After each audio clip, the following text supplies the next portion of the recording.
Hello? Hello? Can you hear me? I want to talk to you today about meat. And this is a topic that a lot of people feel very, very strongly about. And I get it. You love your meat. I used to love eating meat. And yet, here I am. The only meat I eat anymore is like shrimp and sometimes some, well, not very often shrimp. And more often it would be like trout or salmon. I don't eat predatory fish because they're high in PCBs, DDTs, mercury, and PFASs. Right. So let's. What I want to do here, I'm not telling anybody to stop eating meat, but I want to share with you the reasons why I choose to not eat meat and suggest you just consider. Okay, please don't click off. Please just consider if what I'm saying makes sense. And you don't have to become a vegan. You don't even have to become a vegetarian. All I'm asking you to do at this time is just consider reducing how much meat you eat. Okay, so the first thing I want to start with is the subject of B12. Now, from the time that I was little, or at least as far back as I can remember, anyways, I was taught you get B12 from meat. That's not actually entirely accurate. I mean, you do, or you can get B12 from meat. Not always, because a lot. So here's the secret: B12 is made by bacteria that grow in the soil, and because of the way that we farm in the United States and in many other countries, using tons of pesticides and urea and stuff like that, nitrogen, for our farming, and we don't let the ground lie fallow. We don't use other crops to reintroduce nitrogen into the ground naturally. We just beat the crud out of it. And in some areas, in many areas, whether there's grass or crops being grown, the soil has become so damaged by all the chemicals that the bacteria that make B12 no longer exist. If the bacteria that make B12 no longer exist, like on a plot of grass where the cows are grazing, that means the cows are no longer going to get B12. And in fact, in the past, and I'm not sure about the present, but in the past, ranchers and farmers have declared that they do not give B12 to their animals. However, B12 is sold in a liquid form in huge containers specifically for the injection into livestock, because they're not getting the B12, because the soil has been destroyed to the point where the bacteria cannot thrive. Not to mention them being put on food lots where there is no grass that grows anyways. So if you want B12, your best bet is actually to spend just a few dollars and get yourself a bottle of liquid B12, and you put a little bit under your tongue every day. 50 to 100 micrograms is going to be enough. Or you can get crystal form. That also works very well. Or the gummies. Gummies also work very well. The other forms are not as easily absorbed into the body. And don't worry if it says cyanocobalamin or the other one. It doesn't matter. You're not going to get sick from it. There is no risk of cyanide poisoning, as some quacks out there claim. That's a lie. Okay? So that's the first point. The second point is I also was raised to believe, and this is largely because of the television and newspapers, that protein comes from meat. If you want protein, you've got to eat meat. And yet, There have been vegans for a very long time and vegetarians, and they didn't die from the lack of protein because protein actually comes from some plants. Not all plants. Some plants don't have protein in them.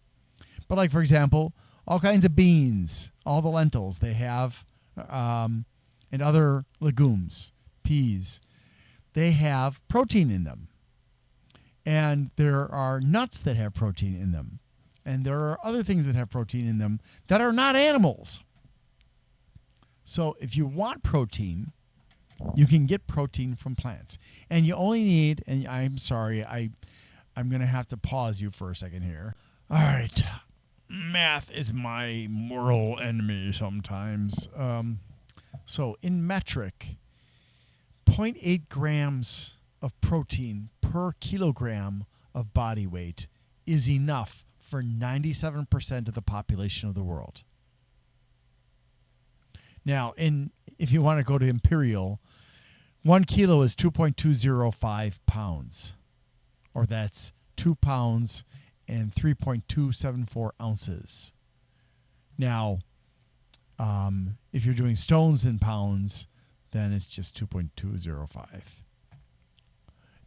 And 0.8 grams is equal to 0.0017636981 pounds, or 0.028 ounces. Okay? So hopefully you can figure that out on your own. Now, you're going to hear from lots of sources that you cannot get enough protein by eating plants. That is true if you are not eating many plants. If you're eating a diet low in plants that have protein, like the ones I mentioned, and there are a bunch of others, then yeah, you're not going to get enough. They're going to lie and tell you that there's estrogen in soy and some other plants. No, there isn't estrogen. There's phytoestrogen, which works differently in the human body than estrogen. It's actually good for us. And in fact, cancer and soy don't get along. So many types of cancer are either held at bay by soy or are actively deterred by soy. So, yeah. You can get enough every day. Now, if you are a high-performance athlete, like an Olympic gold medalist, you want to maybe double that intake to 1.6 grams per 2 kilos of body weight. But the average person will get enough if they just get 0.8 grams per kilo of body weight. Now, I weigh 170 pounds, so let's see what that means. Nope, that's not right. 170 pounds times 0.8. Okay, so I need 136 grams of protein. Now, I will tell you this, because I want you to be safe. I took a product that had protein isolates in it, and it caused damage to my heart. So I would strongly suggest that unless you can confirm with experts, not the quacks on YouTube, like, well, I can't name them. They might want to try to sue me. But there are a bunch of them. As long as you've confirmed with an actual nutritionist or dietitian or some doctor who's actually very knowledgeable about this stuff, avoid protein isolates. It doesn't matter whether it comes from plant or animals at this point. There is risk involved. Okay? You don't need to be buying all these protein products, where they're talking, you got protein in it up the wazoo. You don't need that stuff. Just eat normally and stop buying all the processed crap, because the processed crap is going to kill you faster than anything. Well, except for a bullet or a knife, but you know what I mean, right? I hope you know what I mean. All right. Now that we've established those things, I'm going to explain some reasons why, as I said, you might want to consider slowing down on your meat intake. Okay, first of all, there's your health.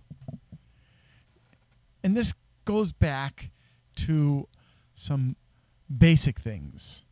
Number one, red meat, especially ruminant animals like cows, grass grazers are ruminants, and sheep and goats, have their meat contains trans fats in small amounts, but it's in the fat, naturally occurring, and the fat is also not particularly good for health. And this is made worse by some livestock are forced to eat food for which they did not naturally evolve to eat, such as cows being fed corn all the time and chickens being fed corn all the time. Those animals were not developed naturally or by God, whatever you want to believe, for the purpose of having people switch their diet from 100% grass to 100% corn. And in fact, there are videos out there where you will see a cow with a giant plug in its side, and you'll actually see them open it up and reach inside the cow as if it was nothing and pull the cud out and show it. Now, this is, to me, insane. And it goes back to the three problems. Problem number one is we're feeding animals what is cheap and convenient. And since the government is basically engaging in some, I don't know what to call it exactly, but it's some kind of unethical behavior where they are encouraging people to abuse the system to get taxpayer money by growing more corn than they need, and everybody that is included as one of the owners of the farm gets some of that money. And some of the actual owners will sign up their employees as part owners and then give them none of the money that comes from the government. They'll take it all, which apparently is illegal. Somehow it's legal, which baffles me that the federal government would allow this kind of theft to occur. And not only that, but say, hey, here's some more. You didn't get enough. Come back for more. Don't leave so quickly. Okay, so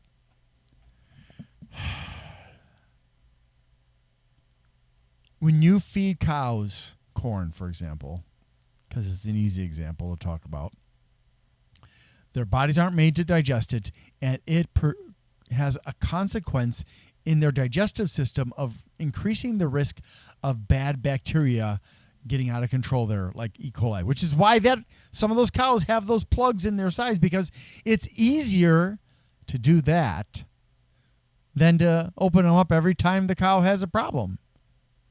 And you can also see videos of veterinarians treating cows who have abscesses in their feet because of one reason or another. And it's wow. It's pretty gross. Pretty gross. Either way. The second reason comes from that unnatural food that is given to these animals. When I say unnatural, I mean that it's not natural for them to eat it. And that is that it changes their nutritional profile for anything that eats it. It adds a lot of, in some cases, fat to the animal. In other cases, it causes them to produce excessive amounts of muscle. Unfortunately, the muscle grows so much faster than than the bones that in some cases, especially like chickens, like if you go to Chick-fil-A, they're these giant chicken things, or KFC or whatever. The chickens grow so much faster in terms of muscle mass than the rest of the correct development of the muscles and the bones together, that they often cannot walk. So, and this can happen with fish too. When you feed fish that are raised to be farmed, human-made food, the consequence is those fish will have an imbalance in their nutritional intake, and thus that will carry over to their meat. And I know this because when I lived in Indonesia, I talked to a university professor who taught ichthyology, which is the study of fish. And he explained to me that when their nutrition is messed up, like it is in fish farms often, number one, the taste changes. You can often taste a muddy flavor unless it has been fried or it has been inundated in certain spices that help to cover that muddy flavor up. But if you try to cook it like baking, it's not going to taste good. So it'll have a muddy taste. You can do that with catfish. You can do that with tilapia. You can do that with gourami. Or giant gourami, that is, and a lot of other fish. They will taste muddy. And that is because of the bad nutritional value of the food that they're given, or the imbalanced nutritional value. The second consequence is their blood is thinner. The third consequence is their flesh has less nutritional value for us. So we're getting less, if we're eating the right kind of fish, we're getting less omega-3s than we would otherwise, and so on and so forth. So that's not good. And then to top it all off, because we're not feeding them right, and this causes them to not be well and get infections, and it also causes them to not have a good nutritional profile as food for us, causing medical problems for us, including diabetes. Like if you consume Wagyu, if you look at it and you see that it's like, okay, if you see that it's mostly meat and there's a bit of fat here and there's a little bit of marbling, that's okay. But when you see large amounts of marbling where it's more than, say, 10% of the meat, then you are increasing your risk of diabetes and other problems with your heart, for example. So the World Health Organization has actually declared that red meat is probably carcinogenic, and processed meats are carcinogenic. They put them on the same level as, I think, as plutonium in terms of the risk of causing cancer. I don't know how they how far away you have to be from the plutonium for it to be equal to red meat, but it's clear, and it would have been rated higher. I've heard this allegation, except for pressure against the World Health Organization by various countries that said, we'll pull out our support of the World Health Organization if you declare this a type 1 carcinogen or class 1, whatever it is. The third thing is antibiotics. Because of all these infections, the poor quality of the food that is designed for fast growth of muscles and maybe also fat, like in the case of Wagyu, these animals are often pumped full of antibiotics on a regular basis. It could be in their food, it could be injections, it could be both, but they are regularly being given antibiotics, and the antibiotics are not being used in a way that is consistent in preventing the growth of antibiotic-resistant bacteria. And additionally, if you're constantly using that, bacteria will naturally develop resistances to it anyways. So the meat industry is actually helping bacteria to make antibiotics useless for humans. Yay. Something that has saved billions of lives is now being rendered useless by the meat industry. Okay. So at least buy meat that is not raised with antibiotics. From animals that are not raised with antibiotics. Buy like from Polyface Farms or one of the other farms that try to do ranching in a natural, holistic. Now, I mean holistic in the scientific sense, not the metaphysical or new age crap sense. Okay? By animals that are raised in a way that it benefits the animals maximally, and it also benefits the land. And if it benefits the animals and the land, and the air and the water, it benefits us. So that's the whole health thing all wrapped up into one nice, tidy mess. The next problem is our environment. We rely on Earth. Earth is a giant bubble floating in space, and there are no habitable planets anywhere nearby. And how much do you want to bet that if we ever have a spaceship that can travel to one of those habitable planets, and the land has been terraformed and the planet is ready for us to go there, a lot of people won't be able to afford to go. So we have to look at ourselves as being on an island. Now, according to historians and other scientists, or not other scientists, but scientists who have investigated intensely what happened on Easter Island. Easter Island was a thriving but isolated population. They had boats, but they really couldn't go very far with the boats. And boating was a big thing for them. And they had lots of trees on that island. So they kept on cutting the trees down to make more boats. And generation after generation after generation, there were fewer and fewer and fewer trees. And some of those trees were fruiting trees that they relied on for food. And some of the plants that they ate needed a forest to grow in so they weren't exposed to the bleaching effects of the sun. As a result, the original Easter Island population died, probably due to starvation. Can you imagine that? Being trapped on an island and there's not enough food and everybody's just slowly starving to death?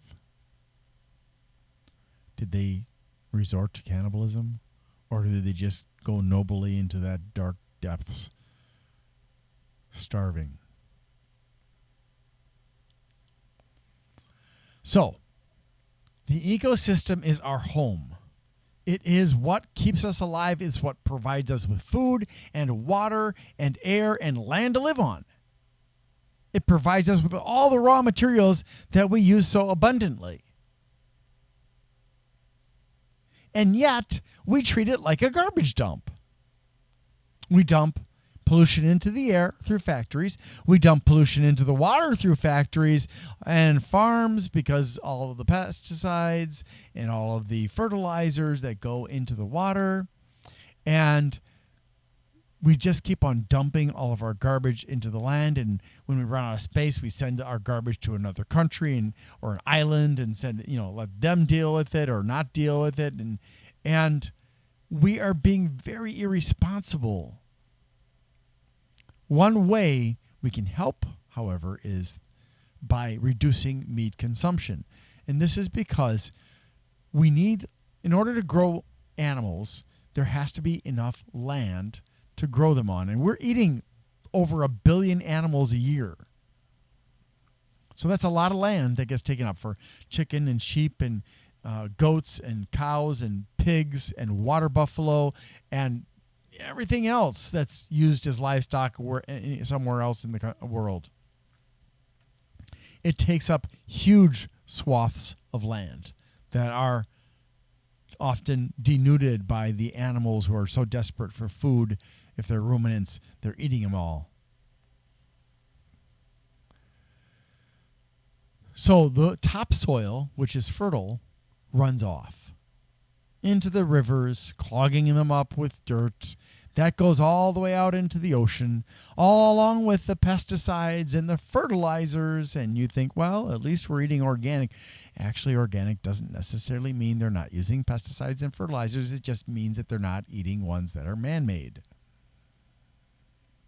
So all that stuff gets out into the ocean around our countries. Do you know what happens? That stuff is incompatible with the ocean ecosystems. And in huge areas around these countries, there are now dead zones. The dairy industry, which is run by a big company called Anchor, to a large degree, has so much influence that they are destroying the fisheries around New Zealand because money is more important than anything else, of course. I mean, we all know that, right? So there are farms, ranches that have so much liquid and solid waste from the animals they're raising that instead of properly composting them so they turn into something that can be used to naturally fertilize the land, they spray it raw onto fields. Now, that means that as that stuff sinks down into the ground, the bacteria in that raw poop, and pee,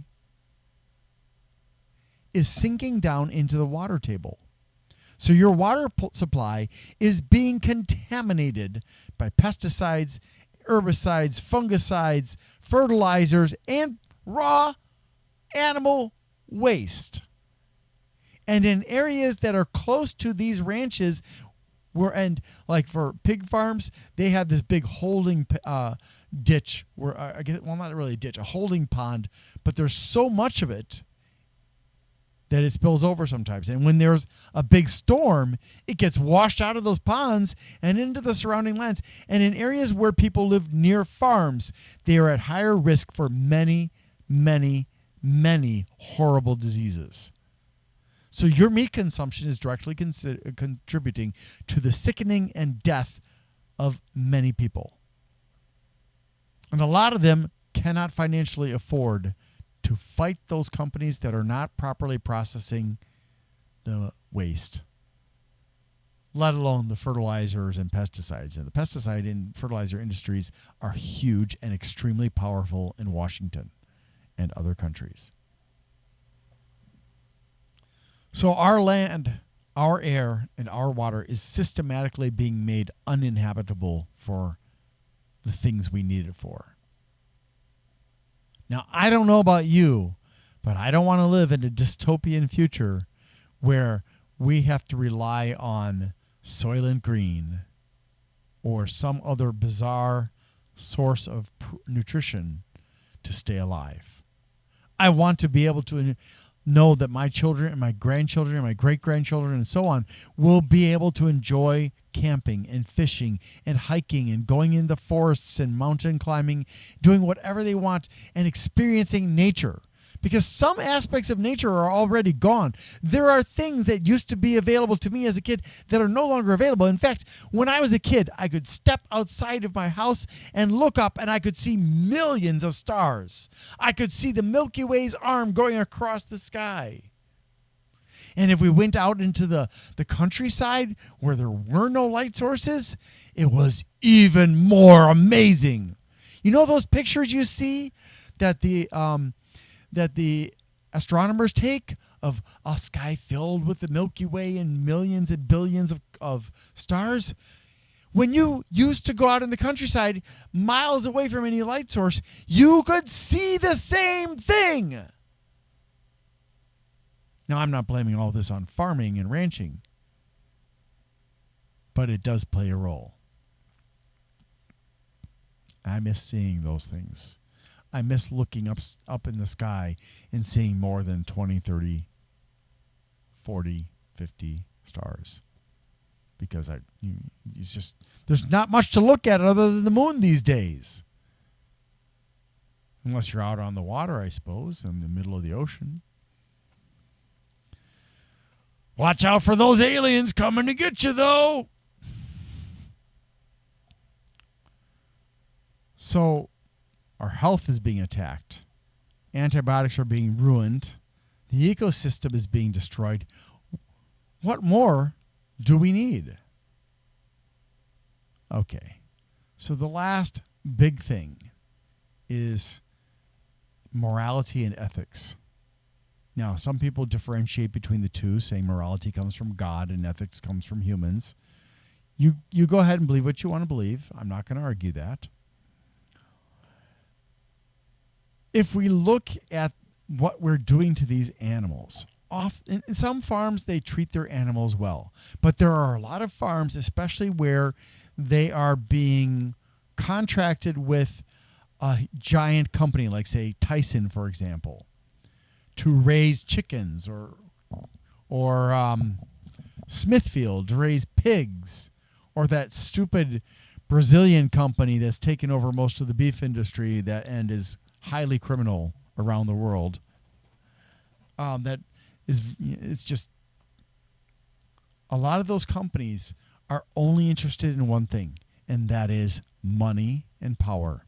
And they buy off politicians. They get laws passed to protect them, just like Monsanto did before Bayer brought them out, and Bayer is even worse than Monsanto. So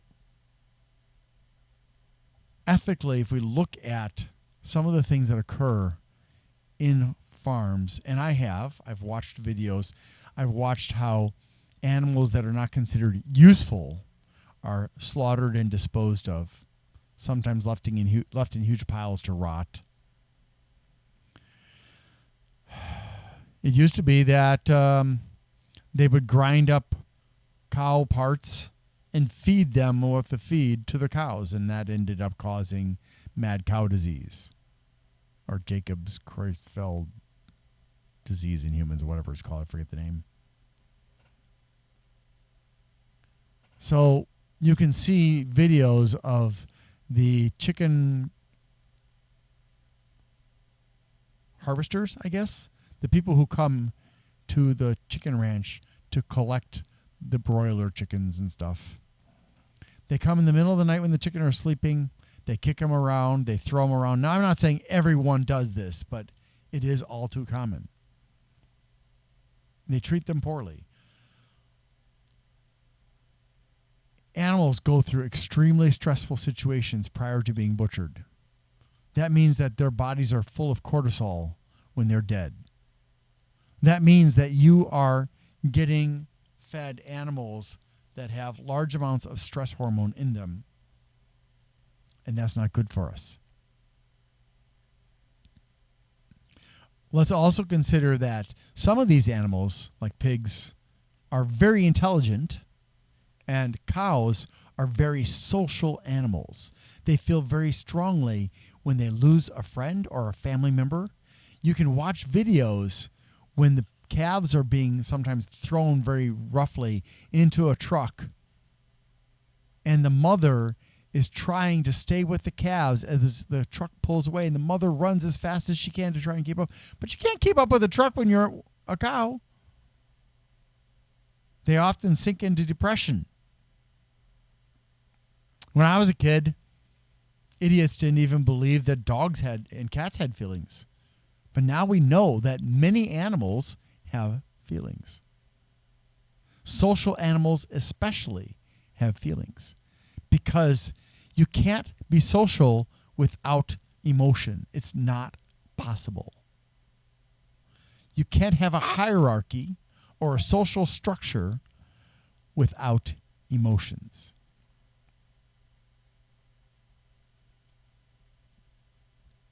So you can see images, and I really don't want to describe them. Lots and lots of images online of how these animals are treated. In fact, it's gotten so well known that there are farms that are guarded to prevent any more information about this being leaked to the public.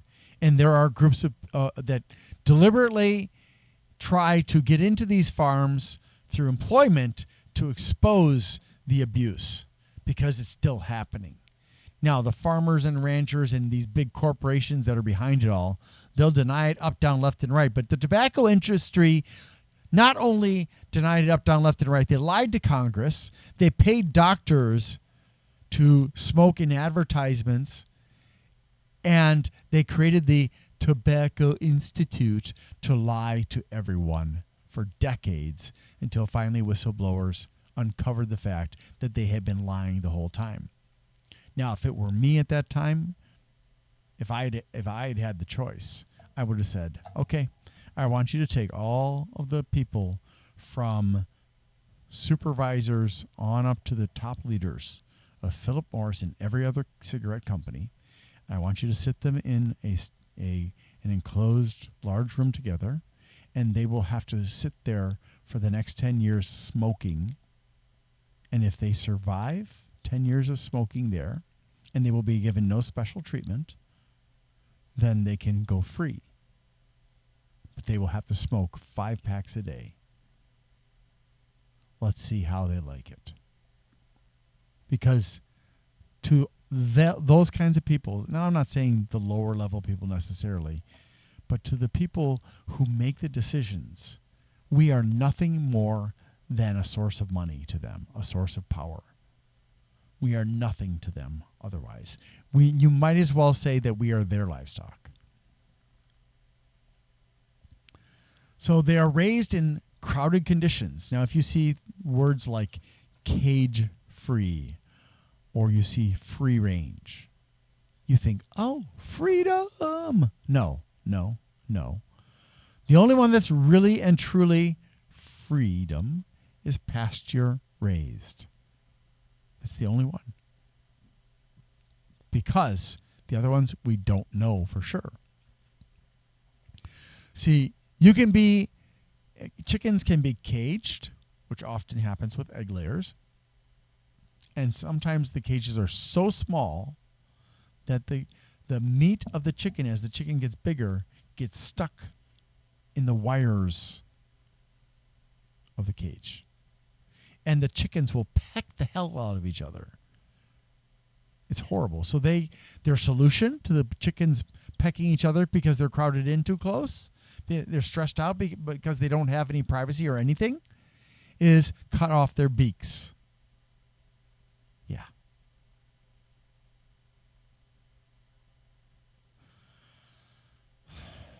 The list just goes on and on. There are problems with the harvesting methods or the euthanasia methods, which are typically, there's an air spike gun. I guess I'm not really sure what the actual name of it is, but it's a pneumatic gun that shoots a spike into the skull of an animal so fast that it scrambles the brains, unless the person killing the animal hits the wrong spot or the animal jerks as the trigger is pulled. Then the animal will be in excruciating pain. They'll have an open hole in their head, and the person will not be able to scramble the brains anymore because it's no longer an enclosed space. It's now got a hole. So that animal will continue to suffer, and sometimes the person not being able to do anything else will simply funnel that animal through to where it is then put on a hook, still alive. Now, those are the lucky ones. There are farms where they just don't care. If you go to India, there are farms where the cows, milk cows, because Indians, at least in theory, if they're Hindus, are not eating cows. But they will take the milk, and they make paneer cheese. In some of these places, the people who have the animals care so little for them that they're standing in a foot of poo and pee from the animals. Now, let me rephrase that. The cows are standing in their own waste, and sometimes it's partway up their legs. And they get infections because of it. This is not okay. And there are so many stories I could tell you. You can't take intelligent creatures, you cannot take social creatures and treat them this way. It is not right. And if you think it is right, you are sorely mistaken. And I hope that someday you will realize how wrong you are. I feel sorry for you. So there's poor treatment, poor conditions, sometimes, and the high cortisol levels when they're killed. In some farms, the animals are hooked up alive, and then their throats cut, and they're skinned. And sometimes they're still alive while the skinning begins and the disemboweling begins. Because, your brain doesn't suffer brain death immediately just because your blood is pumping out. You still have oxygen reserves in your brain. Same with animals. I can't continue to talk about the atrocities committed on other animals.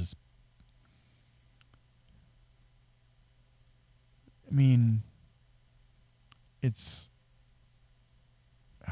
just horrible. So, look, again, you don't have to be a vegan. You don't have to be a vegetarian.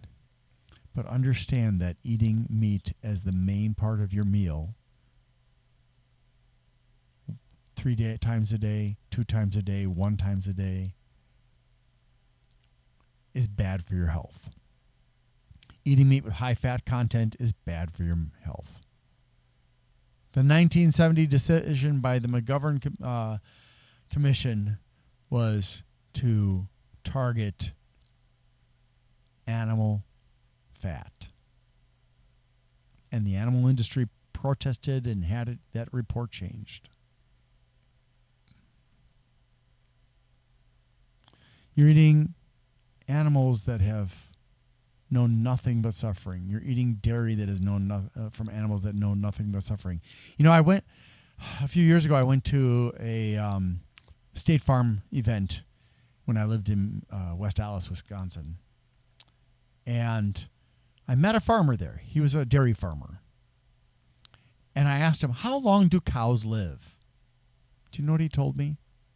3 years. There is no way an animal that big will only live 3 years. It's absolutely, categorically impossible. He said 3 years because that is the useful lifespan of a dairy cow, after which they may be put out to field or they may be slaughtered. So, 3-year lifespan because of humans, but the actual lifespan of a cow is definitely over 20 years. Unfortunately, it's a little bit difficult to find the actual facts because that information is not so easy to uncover online.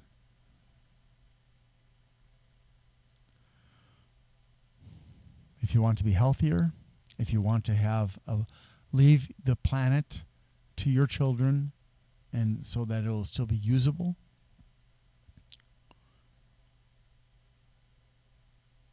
if you want antibiotics to still work, this has to change. We have to change.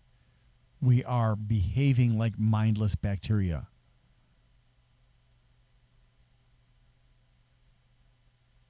Please consider. Thank you for watching, and I hope you have a great day.